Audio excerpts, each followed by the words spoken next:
Listen, guys, Angelo with you. Welcome to my channel and my page, where actually we always discuss about the different kind of esoterical subject, as well as doing different kind of divination systems and readings.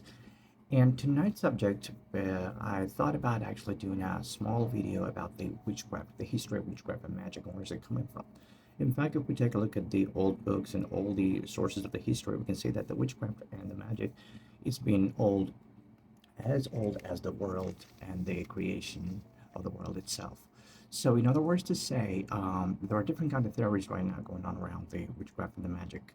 Right now, we are in the era where actually magic is being more interpreted as a certain actions of movements or certain kind of rituals that are being casted by person in order to be able to somehow influence and impact the situation and its development.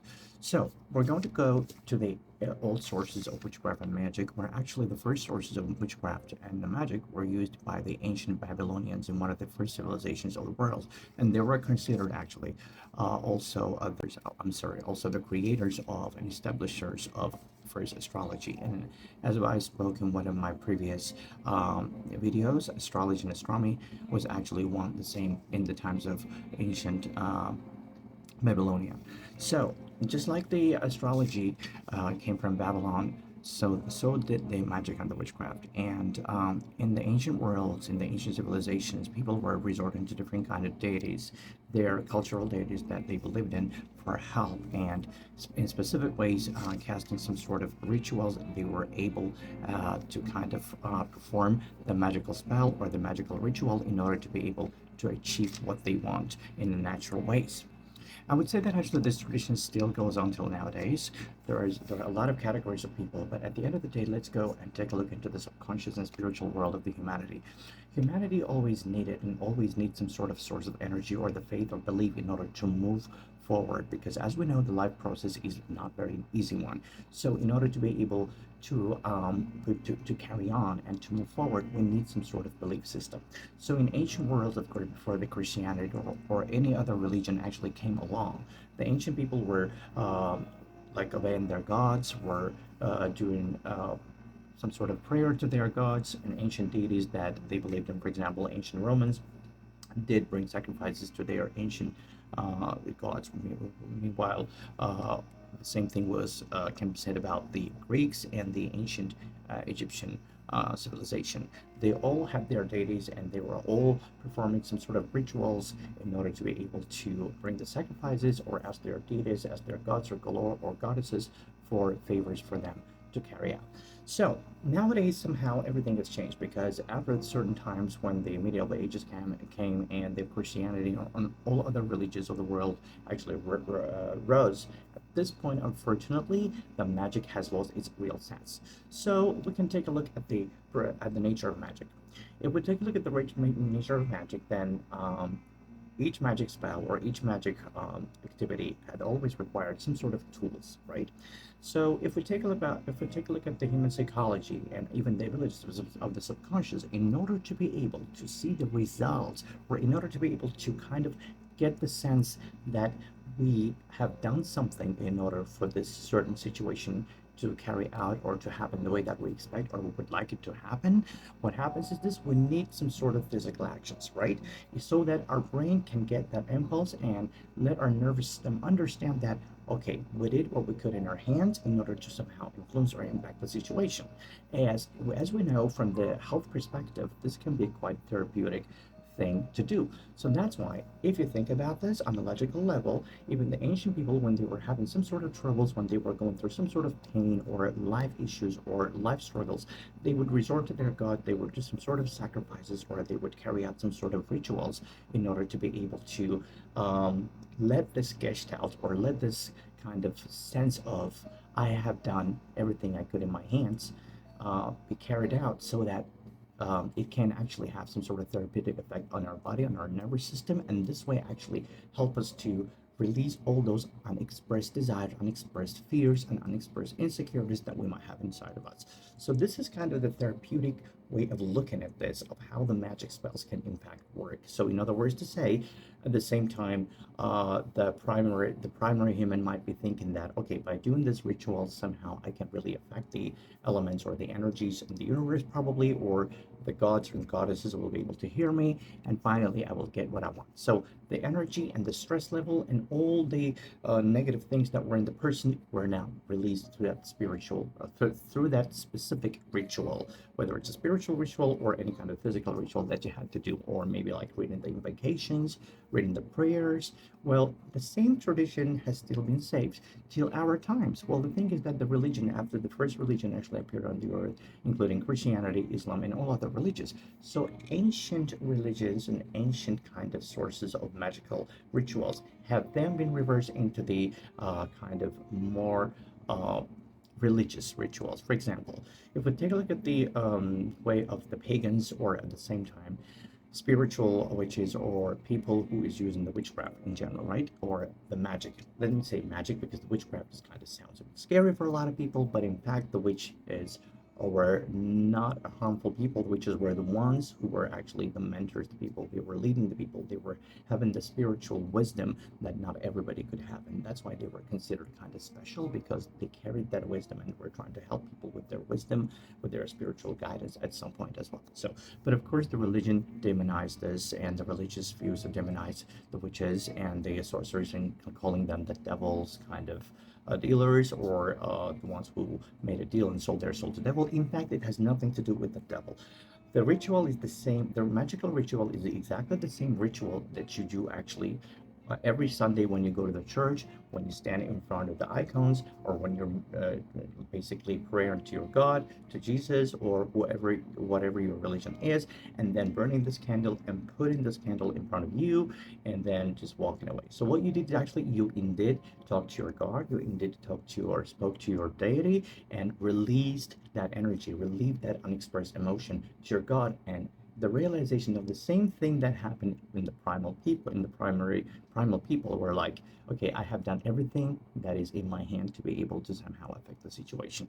So this is, again, we can take a look at this from this perspective and understand actually how it's working on a more of a psychological and maybe even subconscious way, I would say. Somehow there's a difference with the black magic and the white magic. So a lot of people, and specifically religious people, and the people who just who follow certain religious views or certain religious path, they do consider that the magic in general is a sin because it's going against the God's will. But in fact, magic is nothing more than just a ritual, so that you can actually give those impulses to your brain and your subconscious that I have just carried out and did something, even on a minimal level, so that I can move the situation, so that I can hope and start attracting what I want to attract, the outcome that I want to attract. So the same thing as I gave you an example, ancient people, primal people were probably using different kind of elements that belong to different kind of certain kind of deities in their world.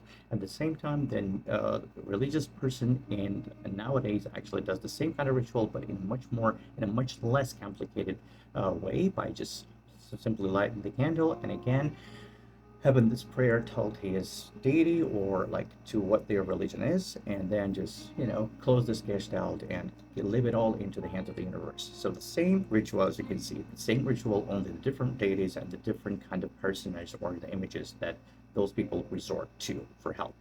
So when it comes to the difference between the black magic and the white magic, is there a truly difference between black magic and the white magic? Well, there's a version about this that says yes, there is. So the white magic is considered the magic that you kind of are asking for only beneficial outcome for others and for yourselves, without actually putting any negative energy on anyone, or without any actually wishing any kind of bad thing to happen to anyone. Like peacefully, you're trying to attract and manifest with the energy of the light, with the energy of the universal law, without contradicting the universal, basically the universal energies.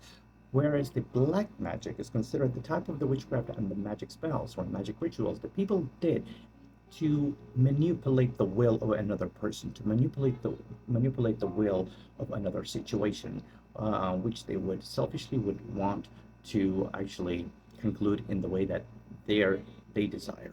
In other words, to say the difference between black magic and the white magic is simply is that some people are using the positive energy and using the positive manifestation, which is like, I would say, benefic manifestation for others, for their surrounding, and for themselves, where other people can be wanting actually to manipulate the will of another person and start affecting them or influencing their energetic pole against their own will. So that's why it's considered black magic. It in fact does nothing to do with devil, with all those different kind of demonic creatures. The difference is that one spell is more like the prayer, as we know in nowadays in current religions. Basically, you are asking and manifesting, and you're living it into the hands of the universe. And if it's meant to be, if it's supposed to be good for you, then this will come to you. Whereas the black magic does not kind of want to settle down with the will of the universe, and it just the people who are using the black magic are trying to use it like selfishly for their own benefit. The black magic can also be used in love spells. The black magic can also be used in wish spells. The black magic can also be used even in the healing purposes as well. Exactly the same things that the rituals of the white magic can do. The only difference is that the egregores that at this point we start connecting with are just quite different. One are holding very higher frequencies, where the others are holding minimal or lesser frequencies. So it depends on what kind of energies we are, or the magician, or the psychic, whoever it is working with. But it has nothing to do more likely with the demonic creatures or anything like this. In fact, because the psychic or the reader or the intuitive reader, intuitive healer, these are the same kind of people like yourself. The only difference that we have a little bit closer and deeper connection to the universe in terms of our intuition, and using our intuition, using our sixth sense, using that little bit of a like a tiny ability or tiny gift that I would say we have received from the universe, so that we can actually help and guide other people. And some people probably like do cast magic spells, which is I don't practice the witchcraft or the magic spells really. I do manifestation, of course. I have my own manifestation rituals that I carry out on a weekly basis, depending on the days of the planets, because I usually use kind of the deities or the egregores that are more suitable for me, that seem to work out for me more. You can also try a different kind of cultural rituals, magic rituals, or prayers to different deities of different cultures, trying to find out which one egregor is working for you, which one is actually closest to you. So, in other words to say, this was like a little brief explanation of how magic works and where the magic is coming from. The magic is as old as the world itself, as the history itself. The magic is the same religion that we practice. The modern the modern world religious people practice. I'm so sorry. So yet again, we actually do exactly the same kind of rituals that the primal people did in their time in the back in old days. The only difference is that now we have just collectively brought all those deities together, and we just gave them only one name, which is God. Or for some people it is universe, for some people it is the Father, it is Jesus, it is Allah, which is that exact the same source of energy, the same source of collective subconscious energy that we actually resort to every time when we're doing any kind of spells or even readings. At this point, we're trying to connect with our higher selves. So that's why Buddha actually says that the God is within us, and it is indeed in fact within us. That's the energy, that's the higher energy that is deeply related to our subconscious. And if we find a way to actually align with that energy, then trust me, our life can be much more easier. So guys, I hope that actually this brief information that I was able to give you about my opinion, first of all, about the therapeutic side of the magic, if we think about it, if we just kind of compare it with the, modern world psychology, which does not really mean that the magic doesn't work. The magic actually does work. It does work, but the principle of the magic's work is not exactly what the religion tells us. The principle of magic is just the same kind of energy of manifestation. The only thing is that for some people, for some person whose basically energetic frequencies are high, it is very easy to cast those spells, and just only all that person should do is just light a candle and just pray for that, and he will be or she will be heard immediately, and they will be given and what they are asking for. Whereas for other people who with a lesser frequencies, or maybe different kind of frequencies, energetic frequencies, I would say that it might be hard just to satisfy their subconscious need to see and understand that they have done enough in order to be able to somehow invest into the situation so that they can get the outcome they want. So what they do, they might need a little bit more, I would say, the complex rituals, like probably depending on everybody's egregor and everybody's faith. As I said, if you're a pagan, probably they're working with the same energy of the paganism or the pagan deities might be helpful for you. But at the end of the day, I'm repeating again, it is all the same source of the energy, but it just depends on the channels that we're trying to get somehow connected with that energy. And all those different religions, all those different names of the god, all those different names of the universe, all those different names of the deities, they are all just different kind of channels. Imagine that they're all different kind of channels that connect us to the root channel, which is the highest power of ourselves. Okay, guys, I hope that actually this brief, again, once again, explanation about what is magic and how can it really work and how it can be kind of useful in even everyday life. If you're interested in magic, then you can actually go and read a lot about this. There's tons of like content on the internet and on Google. You can find all the information about it. Try to first educate yourself, spiritually, and then you can make a decision whether you want to go into this or not. Have a blessed day and see you soon, guys.